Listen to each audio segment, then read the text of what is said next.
ومن يضلل فلا هادي له.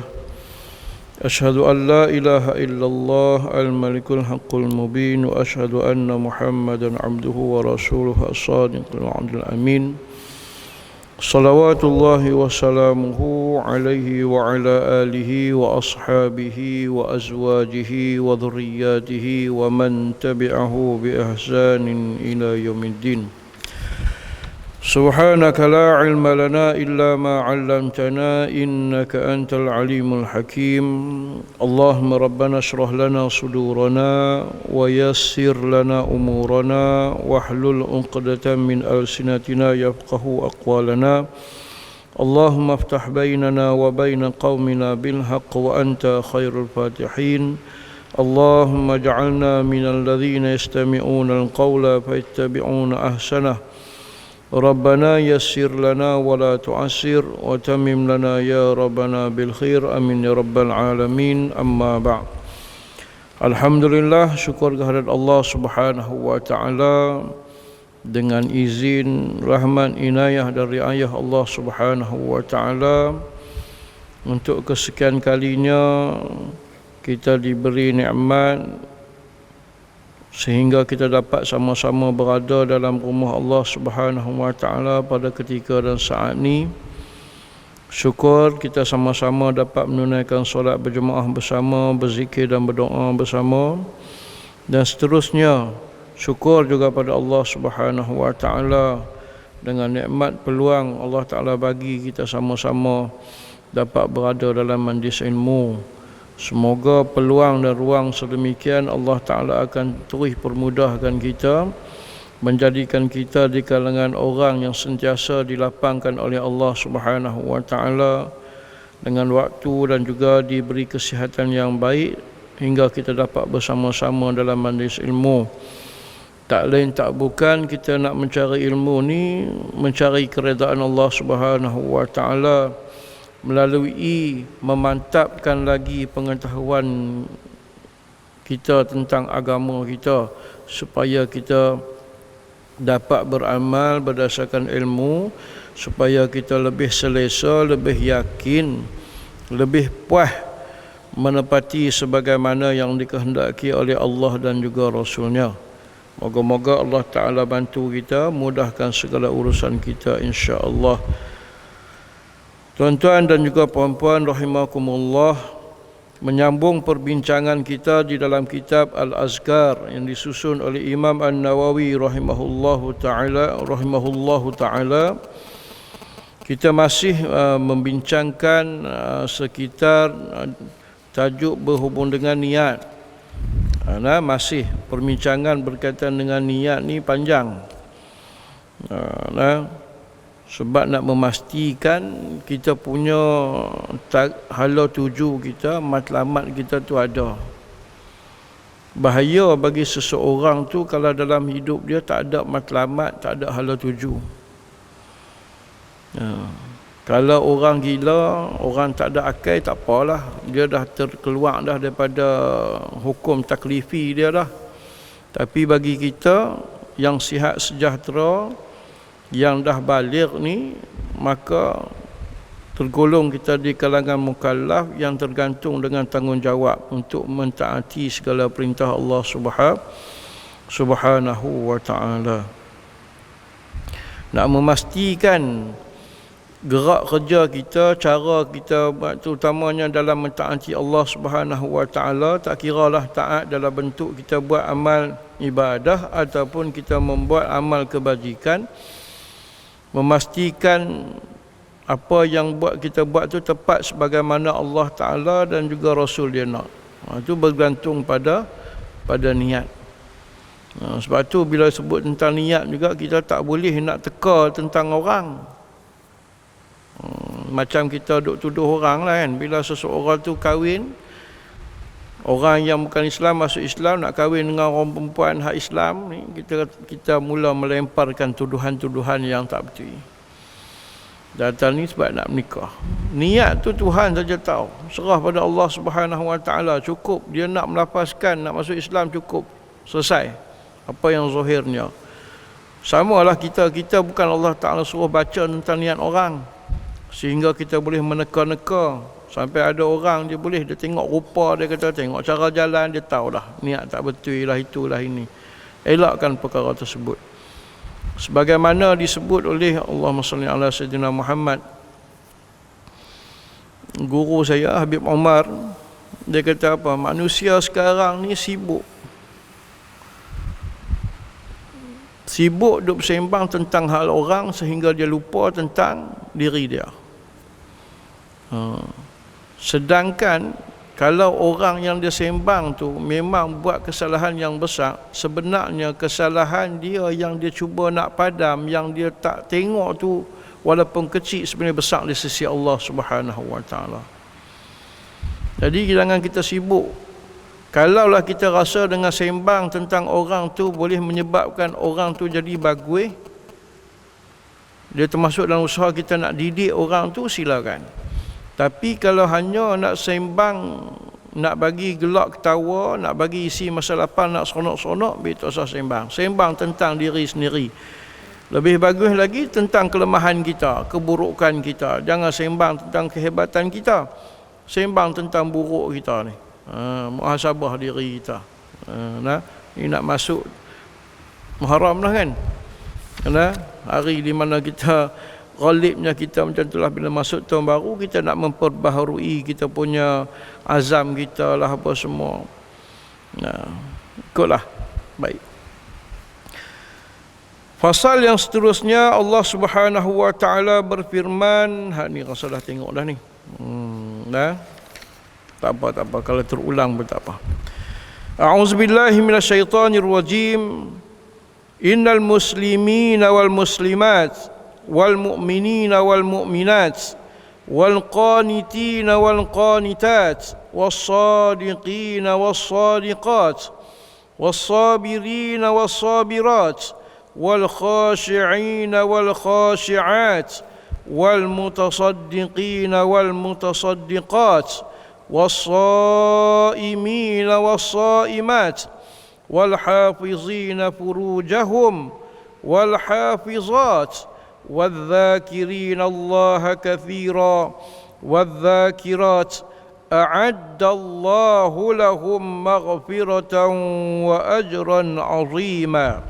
Surah Al-Ahzab ayat 35, yang bermaksud sesungguhnya orang lelaki yang Islam, orang lelaki dan perempuan yang Islam, orang lelaki dan perempuan yang beriman, orang lelaki dan perempuan yang patuh pada perintah Allah, orang lelaki dan perempuan yang bercakap benar, orang lelaki dan perempuan yang mempunyai sifat sabar, orang lelaki dan perempuan yang tunduk hati mereka kepada Allah, dan juga orang lelaki dan perempuan yang sentiasa bersedekah, juga orang lelaki dan perempuan yang sentiasa berpuasa, juga orang lelaki dan perempuan yang sentiasa memelihara kemaluan mereka, dan juga orang lelaki dan perempuan yang sentiasa berzikir kepada Allah Subhanahu wa taala. Maka bagi mereka semua ni Allah Taala sediakan iaitu pengampunan dan balasan yang besar. Allahu akbar. Ni janji Allah Subhanahu wa taala. Kena pada lelaki, kena pada perempuan. Dia tak kira siapa-siapa. Siapa buat dia dapat. Dia tak kira. Allah Subhanahu wa taala tak ada pilih kasih. Kalau kata yang mulia, yang bagus itu perempuan, maka perempuanlah. Kalau takdir yang akan duduk surga semua perempuanlah. Itu. Siapa yang buat dia akan dapat. Tak ada siapa-siapa nak boleh menyebabkan dia rasa kenapa Allah Ta'ala jadikan aku perempuan. Bila mai bulan puasa tak boleh puasa uzur, orang lain puasa penuh. Semua ada bahagian masing-masing. Ada habuan dia. Walaupun orang perempuan terhad pergerakan dia, ada janji-janji Allah SWT yang memudahkan mereka dapat pahala macam orang lelaki. Contoh orang lelaki yang berjihad. Kalau yang perempuan ni, kalau yang menikah ni, khidmat dia kepada Allah dan juga suami dia. Allah masuk dengan Rasul lah. Dan juga suami dia, itu dah merupakan satu jihad yang besar bagi seorang perempuan yang bergelar isteri. Dia boleh mendapat ganjaran sebagaimana orang-orang lelaki yang berjihad fi sabilillah. Allah Ta'ala tak menafikan. Allah Ta'ala tahu pengorbanan, tak kira lelaki ataupun perempuan. Allah tahu di mana-mana ada orang perempuan mungkin diuji dengan suaminya yang kurang elok, yang nakai, yang siksa dia, yang buat itu buat ni. Allah Ta'ala tahu dan ada ganjaran bagi mereka. Begitu juga sebaliknya dengan orang lelaki. Kalaulah dalam perbuatan yang kalau dalam ayat ni dia cerita tentang perbuatan yang baik pun Allah Ta'ala bagi ganjaran, samalah kalau benda yang buruk kita buat, maka akan ada balasan siksaan bagi kita, dosa dan juga siksaan. Semua pakat-pakat dapat. Itu kena jagalah. Tambah-tambah dalam akhir zaman ni tuan-tuan, dalam minggu ni saja macam-macam Allah Ta'ala uji kita, ujian yang sepatutnya ada keinsafan pada kita semua. Jangan kita nampak pada individu saja, kita letak persoalan pada diri kita. Macam mana akidah kita? Kenapa zaman manusia semakin canggih, nak dapat ilmu semakin mudah, nampak manusia semakin jauh daripada Allah Subhanahu wa Ta'ala. Allah Ta'ala bagi akal, kita cipta macam-macam dengan segala kecanggihan, alat-alat nak mengaji, duduk di rumah pun boleh, secara fizikal, secara maya, semua boleh kita buat. Tapi kita tengok manusia, kehidupan mereka tak macam zaman hak mereka duduk lah ni. Dia berbalik macam zaman jahiliah. Allahu Akbar. Moga-moga Allah Ta'ala bagi hidayah lah dan juga petunjuk pada kita semua, insya-Allah, dan bimbing.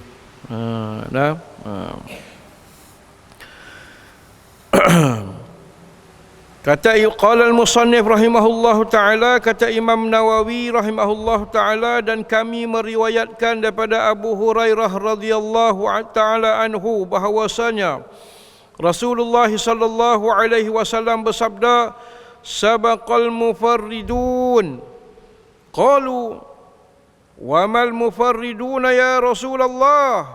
Qala adh-dhakiruna Allah katsira wadh-dhakiran. Rasulullah bersabda, telah mendahuluilah oleh orang yang mengesakan. Sahabat tanya, siapa dia ni yang dikatakan oleh Nabi itu orang yang mengesakan? Lalu baginda menjawab, iaitu mereka orang lelaki yang banyak berzikir kepada Allah dan juga orang perempuan. Maknanya yang dimaksudkan orang yang terkedepan di sisi Allah Subhanahu wa Ta'ala itu ialah orang yang banyak berzikir kepada Allah Ta'ala, tak kira lelaki pada perempuan. Hari itu kita dah sebut dah, zikir ulama sebut membawa dua maksud. Sama ada zikir itu menyebut ataupun zikir itu mengingat, dua. Kalau kata kita boleh gabung, itu yang terbaiknya. Kita tak maulah hanya menyebut tapi hati kita duduk di lain. Banyaklah ni, banyak bawa tasbih sampai stesen bas, atas bas apa semua sekali. Tak salah bawa, kadang-kadang benda tu boleh ingat kita pada Tuhan. Tapi takutnya tangan kita tu dia jadi biasa duk petik saja tapi mulut tak bergerak apa. Ataupun mulut macam kita duk berzikir lepas sembahyang. Berapa orang di antara kita, kita tak nak kata siapa, samalah saya pun, kadang-kadang kita ghalit. Kita sembahyang tambah-tambah kalau depan kita ada menatang handphone tu kan. Tengah sembahyang tadi nampak dah ada call. Kadang sambil istighfar kita boleh ambil, tengok phone tu, tengok siapa call. Jadi hati kita tu duk fikir hak mana sebenarnya. Mulut ni duk berzikir astagfirullahalazim tapi tangan duk ke handphone. Hak mana kita tu tengah sibuk, hati kita tengah duk fikir apa sebenarnya? Bolehkah kita fikir dua benda dalam satu masa? Mustahil. Dia salah satu lah. Lepas tu kita tak ketahuan, mujuklah pegang tasbih. Tasbih tu ada bentuk lain-lain, boleh tahu sampai ujung 33. Kalau sama saja, tah subhanallah terlajak sampai 100 boleh jadi. Sebab apa? Kalau tak kita duk tang lain, duk fikir benda lain, duk tengok benda lain. Sebab tu nak kepada kita sebut dan juga ingat. Kalau tak sebut dengan mulut tak bergerak, hati boleh ingat, tu pun bagus. Tapi kalau boleh kita berkongsi dengan tubuh badan kita, bagi dia sebut. Kalaulah dalam 24 jam ataupun tolak kita tidur 8 jam, tinggal berapa jam lebih kurang, Allahumma salli ala sayyidina Muhammad 24. Nah, berapa? 16 jam kita duduk bercakap, bersembang, melawak, cakap merapu. Apa salahnya ketika kita berzikir itu bagi berbutir, bagi mulut kita menggerakkan, gerakkan mulut kita untuk sebut zikir-zikir sama ada menyebut nama Allah ataupun kita memuji dia. Jangan jadi sombong. Ni kadang-kadang malas kita nak bergerak, seorang pun tak dengar. Berbisik-bisik kita. Kecuali zikir tak ada masalah. Lepas tu saya sebut pada pertemuan kita yang sebelum ni, ada ketikanya perlu bagi dengar telinga kita ni zikir yang kita sebut, supaya dia alert, supaya dia nak kata prihatin ke apa, supaya dia sedap duduk di alam nyata. Tak percaya, saya cabaklah tuan-tuan, cuba berzikir tanpa bunyi, nak tahan lama mana? Dia akan kona ke lain tak? Duduk saja, duduk subhanallah. Otak dia lagi berjalan ke lain. Kena pula ada benda tikus lintas lagi ke apa ke, handphone bunyi ke, nampak tak? Dia akan kalik. Tapi kalau mulut kita duduk subhanallah, subhanallah, subhanallah, subhanallah, telinga kita disibukkan dengan mendengar zikir tersebut. Otak kita pun duduk, bila telinga dengar dia sampai ke otak, dia tak boleh nak fikir benda-benda lain. Ni kadang-kadang perlu juga bagi dengar. Cuma janganlah sampai kita mengganggu kawan kita yang lain, mungkin tengah baca Quran, tengah semayang, tu tak boleh lah. Tapi kalau kita rasakan situasi di kampung kita tak ada masalah dengan zikir-zikir hak derah itu, silakan, tak ada siapa nak kata apa. Perlu benda-benda yang macam tu nak bagi kita. Selama ni kita bagi kita tu duk buh apa, earphone tu macam-macam lagu lah, sat nasyid, sat Hindustan, sat orang putih, sat macam-macam kita. Kenapa kita tak bagi hati kita berzikir, mulut kita berzikir, bagi telinga tu dengar zikir, bagi tubuh badan kita tu dengar. Paling-paling tidak menjadi saksi tentang ibadah zikir yang sama-sama kita buat. Nak payah tuan-tuan. Sebab tu kita yang saya sebut dulu, kita sebut boleh. Betul tak? Subhanallah, subhanallah, subhanallah sambil duk main ujung sorban, kadang main dekat sejadah. Kita tengok sendiri. Bagus juga bila ada tasbih tu dia jaga. Mana dia jaga. Benda tu. Ataupun jari kita. Saya baru terbaca, jumpa, buka dalam Facebook, rupa-rupanya, tapi petua tu daripada orang Cina. Dia bagi cara nak rawat diri, tekan dia, ruah jari kita. Patutlah tok guru kita ajak antara berzikir tu, ni ruah jari ni duk tekan ni. Bukan saja ni, ada saraf-saraf yang duduk di jari-jari kita ni. Allahu akbar. Kita selit pula celah tu dengan zikir subhanallah, subhanallah, subhanallah. Nampak tak? Ni kita kadang-kadang kita tak perasan benda-benda yang macam tu. Hebat. Hebat orang dulu-dulu. Allahu akbar. Tapi itulah malas sedangkan pahala. Sebab tu kalau boleh kalau bolehlah kita, kalau kita semayang seorang, semayang apa, zikir lepas semayang tu jangan tinggal lah. Besar tu tuan-tuan. Kita semayang seorang ke, semayang jemaah, kau boleh jangan tinggal lah. Kecuali kalau betul-betul kelang kabut, ada urgent urusan apa-apa, kecuali, tapi qada lah buat waktu lain. Pahala dia apa dia? Zikir 33, 34 tau. Allah Ta'ala akan hapuskan dosa kita walaupun sebanyak buih di lautan. Itu hadis sahih tu. Mudahlah. Kenapa kita nak sia-siakan? Kita nak rajin bersedekah, kita duit ada pun kita kedekut. Betul tak? Payah kita ni nak buat, nak pergi buat kebajikan besar-besar. Allah, tak ada kederat kita kan. Nak sedekah duit kita tak berapa ada duit, ada pun kita kedekut. Paling tidak hak tu untuk diri kita tu, ampun. Apa kelebihan antara kelebihan yang besar kalau bukan pengampunan pada Allah Ta'ala? Kalau boleh masuk syurga pun didahului dengan neraka. Masuk neraka dulu tak ada makna, tuan-tuan. Kita akan boleh nak masuk syurga ni tanpa hisap. Biarlah orang kata berangan sekalipun kita dosa, kita tahu kita banyak dosa, tapi tetap dalam hati kita nakkan syurga tanpa hisap. Mana tak ada hisap, kira-kira terus masuk. Kita tak mau kata ya Allah, tak apalah, boleh masuk neraka, boleh masuk syurga yang penting boleh masuk syurga, masuk neraka tak apa. Dia ingat masuk supaya masuk lokap reman tu kot. Ingat macam hakim dia jatuh hukuman penjara 2 tahun. Oh no, neraka bukan passion itulah, tuan-tuan. Nah, tu Imam Syafi'i rahimahullah ta'ala bermunajat pada Allah. Kata apa? Nak minta syurga rasa tak layak.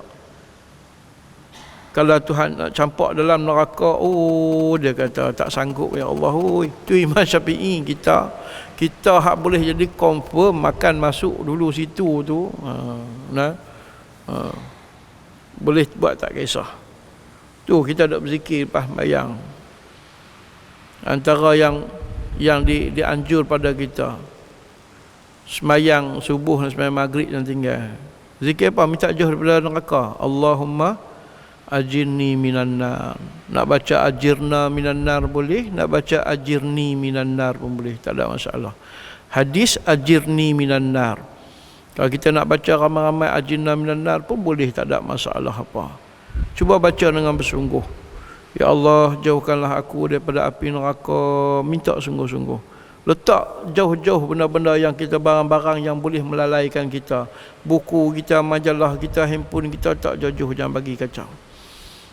Bayangkan ketika tu kita besar kemungkinan akan dicampak ke dalam neraka dengan dosa yang kita buat. Ini nak lahirkan dalam diri kita.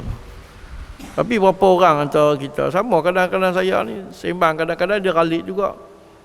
Sambil Allah ma'ajina minan nar, Allah ma'ajina minan nar, depan ni ada ayak, buah ayak minum sambil. Jadi penghayatan tu tak ada. Ini yang kata zikir tu.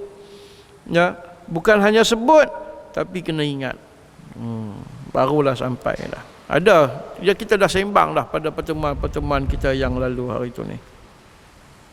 Orang ni yang dikatakan dapat syurga, dapat balasan, dapat pengampunan yang besar tu. Kalau sekadar mulut saja bercakap, hati tak sampai, macam burung kakak tua. Macam kita ajak burung bala kerbau, tak ada mana. Dia bukan tahu. Jumpa dia siang pun selamat pagi, malam pun selamat pagi. Kita ajak Assalamualaikum, mai hak bukan Islam dia bagi salam, mai hak Islam pun dia bagi salam. Kita tak mau macam tu. Dan kita menghayati sungguh. Sebab tu kita azkar ni, dia nak mengajak kita supaya menghayati zikir-zikir yang warid, sama ada daripada Al-Quran ataupun daripada hadis Rasulullah sallallahu alaihi wasallam. Baik. Kata Imam Nawawi, ketahuilah bahawa ayat ini di antara ayat yang patut dipentingkan ketahuannya oleh tuan yang mempunyai kitab ini. Para ulama telah berbeza pendapat tentang maksudnya, maka telah berkata Imam Hasan Al-Wahidi menukilkan kata Imam Sayyidina Abdullah bin Abbas, katanya maksud mereka berzikir kepada Allah setiap sesudah sembahyang dan juga setiap pagi dan juga petang. Ini dalam menafsirkan yang kata mufaridun. Ada yang mengatakan orang-orang ni orang yang sentiasa bersendirian. Bersendirian dalam maksud apa? Mengingati Allah. Siang, malam, pagi, petang sentiasa berzikir mengingati Allah Subhanahu wa taala. Baik. Begitu juga setelah apabila bangun daripada tidur dan sesudah ketika nak tidur pun berzikir. Sebab tu perasan tak dalam sembahyang kita ni hampir-hampir tak ada ruang kita senyap. Kecuali kalau kita sembahyang jemaah, waktu kita nak dengar tu imam baca Fatihah tu. Tu pun kita sibuk baca setengah tu, kita baca doa iftitah. Kalau dah lewat, kita dah habis, kita dengar imam baca. Ataupun kita dengar imam baca surah. Selain daripada tu, pergerakan kita tu tak sepatutnya diam, ada zikir belakang. Sama ada ketika kita rukuk, Kita i'tidal. Kalau kata imam rukuk dia lama, selagi dia tak ni, teruskan kita berzikir. Subhana rabbiyal azim wa bihamdi. Subhana rabbiyal azim wa bihamdi. 3 kali ke, 5 kali ke, 7 kali ke, teruskan kita berzikir. Jangan berkira mentang-mentang dah cukup 3 kali duduk senyap. Duduk senyap tu yang nak jadi merapu. Duduk senyap tu yang dia jadi macam-macam. Dia tengok sejadah, dia nampak macam kepala naga. Sehari dia nampak macam kepala anjing. Mula lepas tu ambil gambar. Sambil-sambil duduk istighfar ambil gambar. Facebook. Sejadah ni hampa nampak macam rupa apa. Tu tengah semayang tadi ni. Maknanya dia dapat idea waktu semayang. Iblis takkan biak, tuan-tuan. Nak cerita lagi. Iblis dia takkan biak. Sebab tu dalam sebuah hadis, iblis ni dia duduk dalam badan kita seolah-olah dia mengalir dalam tubuh badan kita. Dia takkan biak. Paling tidak kalau dia nak suruh kita ni jenis, mungkin kita ni jenis kalau dia hasut supaya jangan semayang, payah. Kita dah dididik supaya semayang. Dia akan main apa dia? Dia akan ganggu khusyuk kita semayang. Dia akan usaha. Dia akan ganggu supaya ibadat yang kita buat tu tak sempurna. Dia tak duduk saja, tuan-tuan. Dia tak duduk saja. Lepas tu isilah. Jangan bagi kita duduk senyap saja-saja. I'tidal ketika sujud, antara 2 sujud, bagi ada zikir-zikir dia. Lepas tu dalam, kalau kita mengaji dan kita azkar ni, bukan zikir tu hanya subhana rabbiyal a'la wa bihamdi, subhana azim wa bihamdi. Ada lagi tambahan-tambahan. Jadi takkan kita duduk takut lama hak tu saja. Tambahlah, advance lah, nak syurga Allah. Jack lah Allah sikit, bukan jack nak kena buat pidrian balik pulau. Kan? Tambah ibadat. Mak ayah kita, nak jack mak ayah, bukan dengan bagi duit banyak.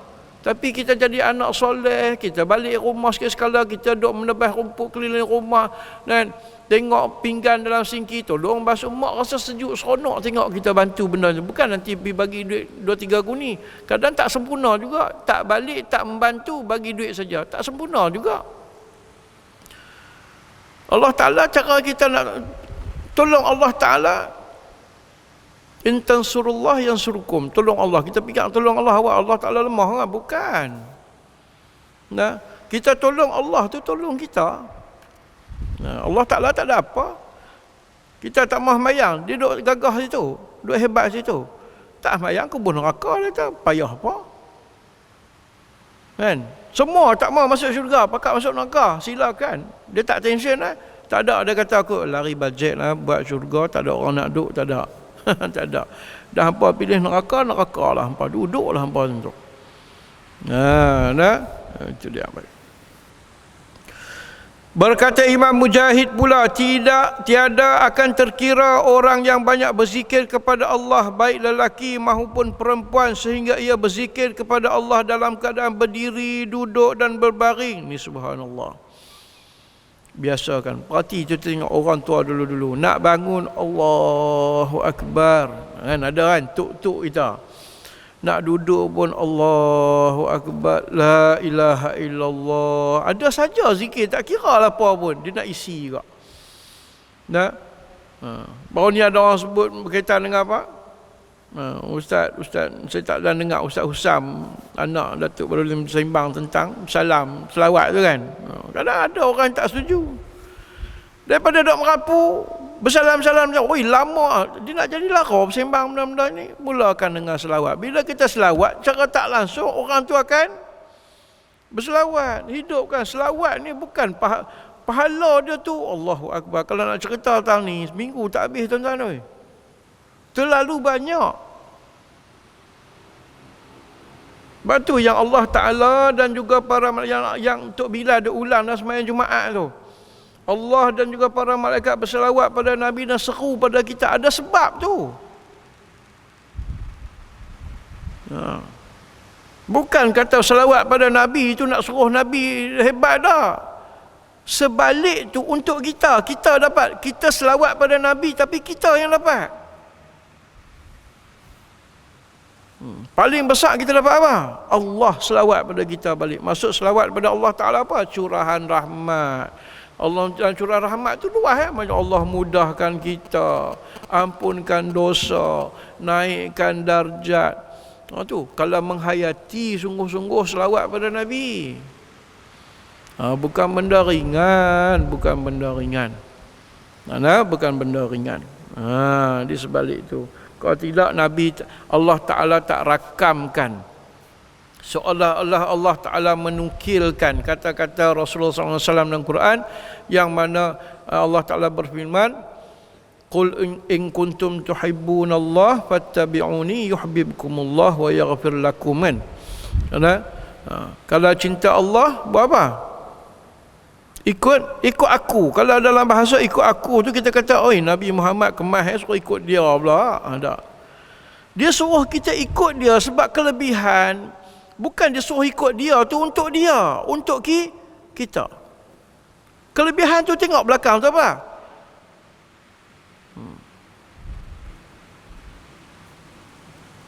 Qul in kuntum tuhibbunallah fattabi'uni yuhibbukumullah. Allah sayang hangpa. Hampa ikut aku tu nanti Allah sayang hangpa. Seolah-olah Nabi nak kata, bukan aku habuan tu aku dah. Aku suruh hampa ikut aku ni supaya hampa dapat habuan. Allah Ta'ala kasih pada hampa. Dan hujung ayat kata apa? Allah ampun dosa hampa. Hak tu nak bagi pada kita. Lepas tu orang kalau hayati sungguh, hidup dia penuh dengan selawat. Dia tak heran selawat 100 bagi dia sikit, 1000 mungkin sikit, 100,000 pun mungkin sikit bagi dia. Dia akan terus berselawat. Kalau orang yang menghayati sungguh kelebihan yang ada di sebalik selawat pada junjungan besar Nabi Muhammad sallallahu alaihi wasallam. Banyak rahsia-rahsia di sebalik selawat. Baik. Ada dalam ni, nanti kita tengok kalau ada. Kalau sampai lah, tak sampai tak tahu sama ada tuan-tuan tak sampai atau saya yang tak sampai kan. Baik. Berkata Imam Atha, siapa yang bersembahyang 5 waktu dan menyempurnakan hak-hak solatnya, maka dia tergolong dalam maksud firman Allah, lelaki yang berzikir kepada Allah dan perempuan yang berzikir kepada Allah. Baik. Tersebut di dalam sebuah hadis yang diriwayatkan oleh Abu Sa'id Al-Khudri radhiyallahu taala anhu, dia berkata, Rasulullah sallallahu alaihi wasallam bersabda, "Idza ayqadha ar-rajul ahlahu minal lail fa shallaya aw shalla rak'atain jami'a kutiba fi dzakirin Allah katsira wa dzakirat." Jika seorang lelaki dia gerak isteri, lalu mereka semayang sama-sama 2 rakaat, ataupun suami saja semayang. Mungkin suami tak boleh nak semayang, isteri tak boleh semayang, suami semayang 2 rakaat, maka kedua-duanya akan dikira dalam golongan yang banyak berzikir kepada Allah Subhanahu wa taala.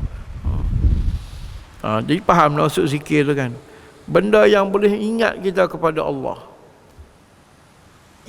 Apa saja boleh mengingatkan kita kepada Allah, maka buatlah benda tu.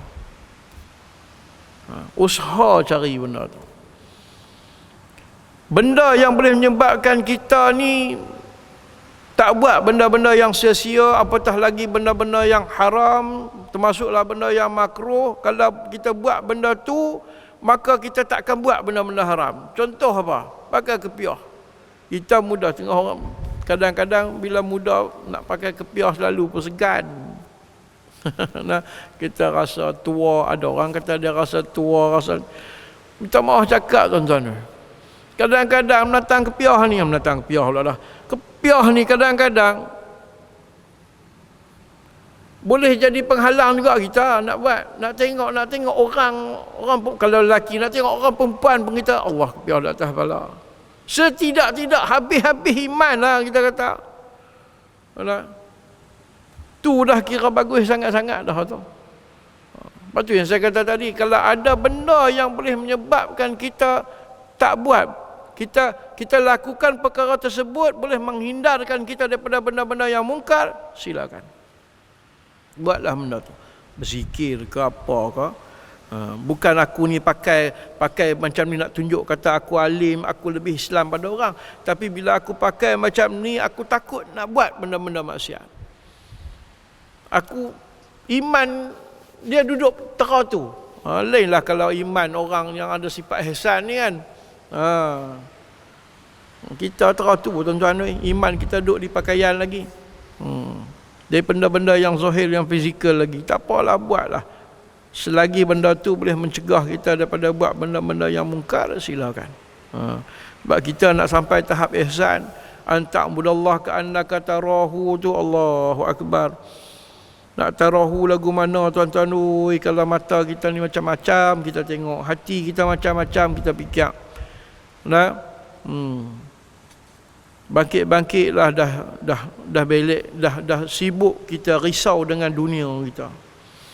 Risau kita dengan rezeki kita, sedangkan Allah Ta'ala dia kata aku yang tentu semua tu. Hang tugas hang taat pada aku saja.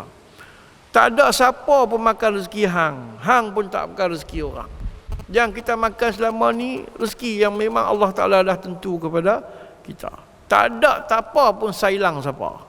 Pasal orang baru dia panggil sailang kan.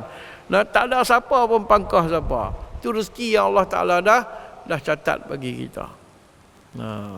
Sebab tu sampai Allah Ta'ala nak perli kita melalui hadis Nabi. Cerita apa? Burung diibaratkan seperti burung. Dia punya tawakal yang tinggi. Dia keluar daripada sarang, dia terus terbang.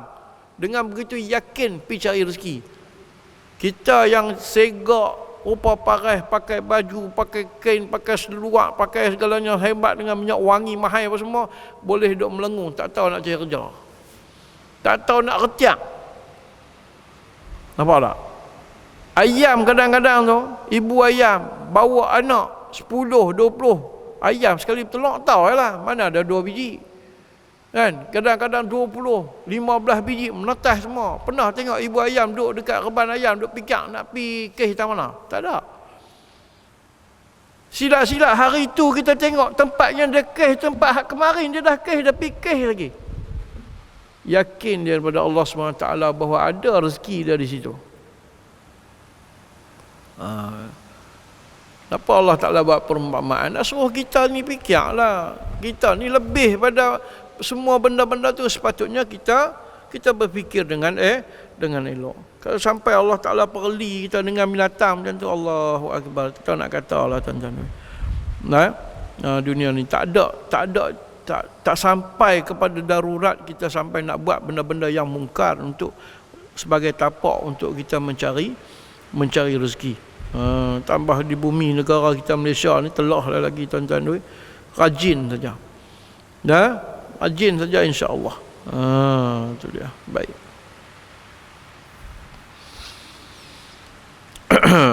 Ini ada hadis masyhur yang diriwayat oleh Imam Abu Dawud. Begitu juga Imam Nasa'i dan juga Imam Ibn Majah radhiyallahu taala anhum. Imam Abu Amr pernah ditanya tentang batasan zikir yang dapat menggolongkan seseorang dalam golongan orang yang banyak berzikir. Pernah tanya, nak golongkan orang ni ahli zikir, ni zikir hak tera mana? Maka dia jawab, jika dia melazimkan diri membaca zikir yang maksurat. Apa maksud zikir maksurat? Maksurat ni zikir yang diambil daripada Al-Quran dan juga hadis. Zikir-zikir tu yang diambil daripada ayat-ayat Al-Quran dan juga hadis Nabi, dia panggil yang maksurat. Kalau tak percaya, tengoklah maksurat yang disusun oleh Imam Hasan Al-Banna tu. Tak kira yang kubra ke, yang sughra ke, semua tu adalah himpunan daripada ayat Quran dan juga hadis Nabi. Kalau tuan-tuan nak beramai hak tu pun boleh, pagi petang. Kalau seseorang yang dah dia rutinkan, dia jadualkan, dah dia wajibkan diri dia berzikir, dia buat jadual, aku mesti sekian-sekian, bolehlah dikategorikan. Kata imam tadi ni, Imam Abu Amru ni, dia kata bolehlah kita kata dia ni sebagai ahli zikir. Bukan kita nak title tu juga saja sahabat ni, anak murid ni tanya tok guru dia, sebab Tengok pada ayat ni. Yang disebut sebagai az-zakirin Allah tu macam mana? Orang yang setelah diiktiraf sebagai penzikir kepada Allah Ta'ala ni lagu mana? Itu orang yang memang sibukkan masa dia dengan zikir lah.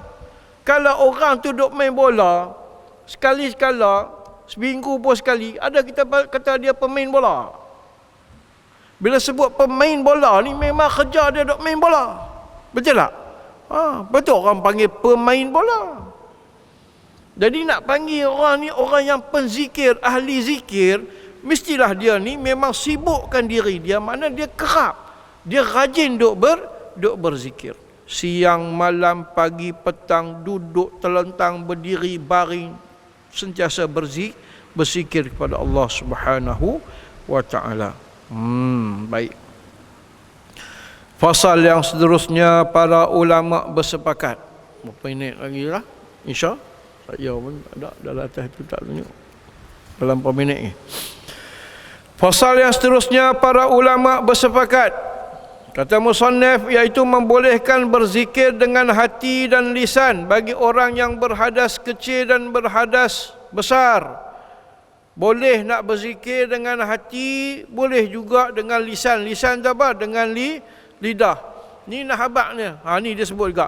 Perempuan yang didatangi haid dan juga nifas, iaitu darah yang keluar lepas beranak, boleh nak berzikir dengan lidah, boleh nak berzikir dalam hati. Boleh belaka. Tak ada masalah. So kata dia main haid, dia kira ABC. Apa dia ABC? Allah bagi cuti. Dia cuti habis. Cuti semayang, cuti puasa, zikir pun cuti juga. Hak tu jadi tak ketahuan. Celah-celah tu kalau mai kena rasuk, kena histeria, payah tu. Ustazah, kalau tuan-tuan ingat salah seorang penceramah, dia mengajak di IPDA, boleh jadilah pencin dah. Ustazah Nazrah. Ustazah Nazrah. Tak tahu lah pencin dah ke apa. Kan? Dia mengajak di Institut Perguruan Darul Aman Jitra.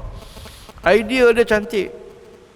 Dia kata apa? Apa salahnya orang perempuan yang uzur, yang ketika haid, bila waktu semayang, dia pi ambil tudung dia apa, dia duduk selalu semayang. Contoh semayang lohak, semayang berapa minit? Contohlah 10 minit.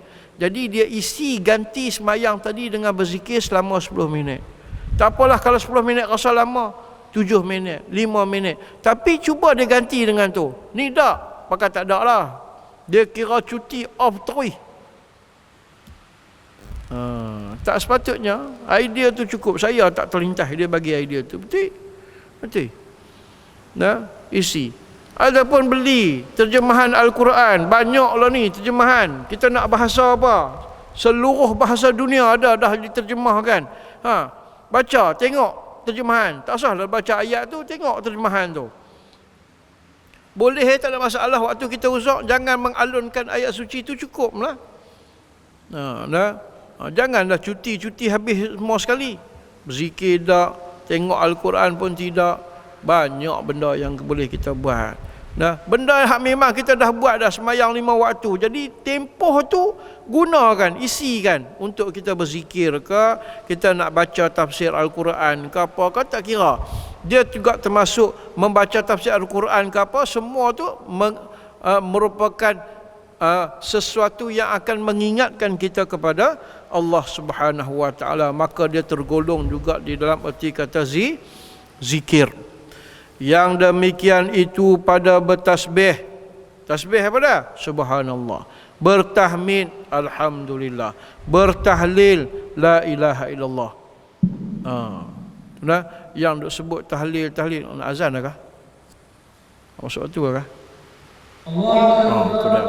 Masuklah.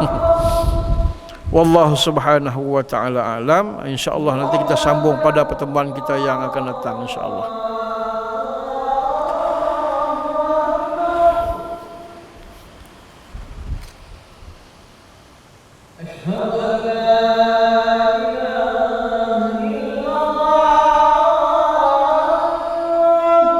Asyhadu an la ilaha illallah. Asyhadu an la ilaha illallah.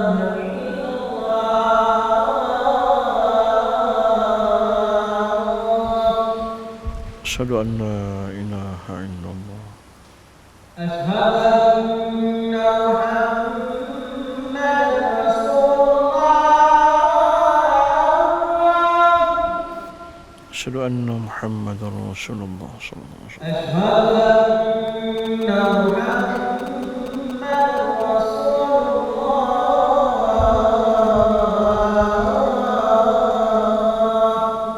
أشهد أن محمد رسول الله صلى الله عليه وسلم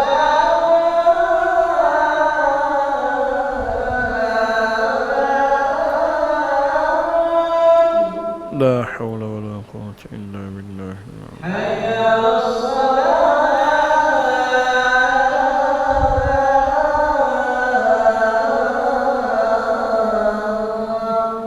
لا حول ولا قوة إلا حي بالله على الفلاح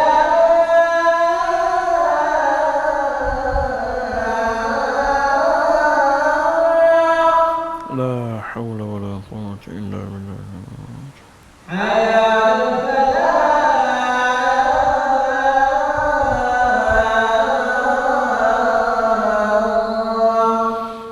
لا حول ولا قوة إلا بالله الله أكبر الله أكبر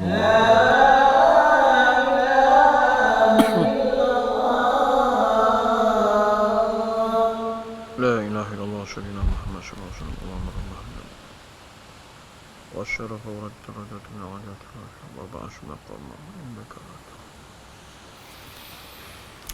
Baik tuan-tuan dan puan-puan, insya-Allah nanti kita akan sambung lagi perbincangan kita dalam bab ni pada pertemuan kita yang akan datang insya-Allah. Wallahu subhanahu wa ta'ala a'lam. A'udzubillahi minasyaitonirrajim. Bismillahirrahmanirrahim. Alhamdulillah wassalatu wassalamu ala Rasulillah wa ala alihi wa sahbihi wa man wala. Ya Allah Tuhan kami, kurniakanlah kami kefahaman, kurniakanlah kami ilmu yang bermanfaat buat kami di dunia dan juga di akhirat. Mudahkanlah segala urusan kami di dunia dan di akhirat. Jadikanlah kami hamba-hamba yang sentiasa Engkau kurniakan petunjuk dan juga hidayah. Rabbana 'alaika tawakkalna wa ilaika anabna wa ilaikal masir. Wa sallallahu ala sayyidina Muhammad wa ala alihi wa sahbihi ajma'in. Walhamdulillahi rabbil alamin. Subhanakallahumma bihamdika asyhadu an la ilaha illa anta astaghfiruka wa atubu ilaik. Bismillahirrahmanirrahim. Wal 'asri innal insana lafi khusr illa alladhina amanu wa 'amilus solihat wa tawassaw bil haqqi wa tawassaw bis sabr. Wabillahi taufiq wal hidayah. Assalamualaikum warahmatullahi wabarakatuh.